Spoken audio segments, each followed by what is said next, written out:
ભારે વરસાદના કારણે દિલ્હીના ઘણા વિસ્તારોમાં પાણી ભરાઈ ગયા અને કલાકો સુધી ટ્રાફિક જામ થયો. ગુરુગ્રામમાં રસ્તાઓ પર પૂર જેવી સ્થિતિ સર્જાઈ.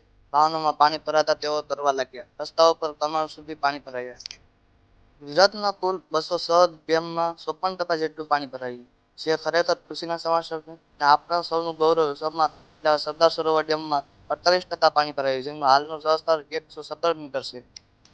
દિલ્હી એનસીઆરમાં આજે ભારે વરસાદ માટે રેડ એલર્ટ જાહેર કરવામાં આવ્યું. બુધવારે ખરાબ હવામાનને લીધે 6 ફ્લાઇટ ડાયવર્ટ કરવામાં આવી. 4 ફ્લાઇટ જયપુર અને 2 ફ્લાઇટ લખનઉ ડાયવર્ટ કરવામાં આવી. કેટલીક ફ્લાઇટનો રૂટ બદલવામાં આવ્યો, કેટલીક ફ્લાઇટ મોડી પણ પડી હતી.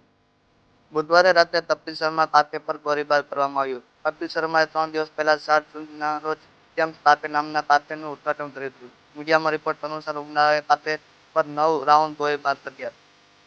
પ્રતિ સીટ 11 ની ડિમાન્ડ જબરદસ્ત વધી. વિશ્વકર્મા જે સીટ પર બેસી ગયો હતો તે માટે મુસાફરો 7,000 સુધી વધુ ચૂકવવા તૈયાર. 4 જિલ્લામાં ઓરેન્જ એલર્ટ, 26 જિલ્લા યલો એલર્ટ. સાબરમતીમાં પાણી આવ્યા. માત્ર 9 દિવસમાં ગાંધીનગરનો સંત સરોવર ડેમ છલકાયો.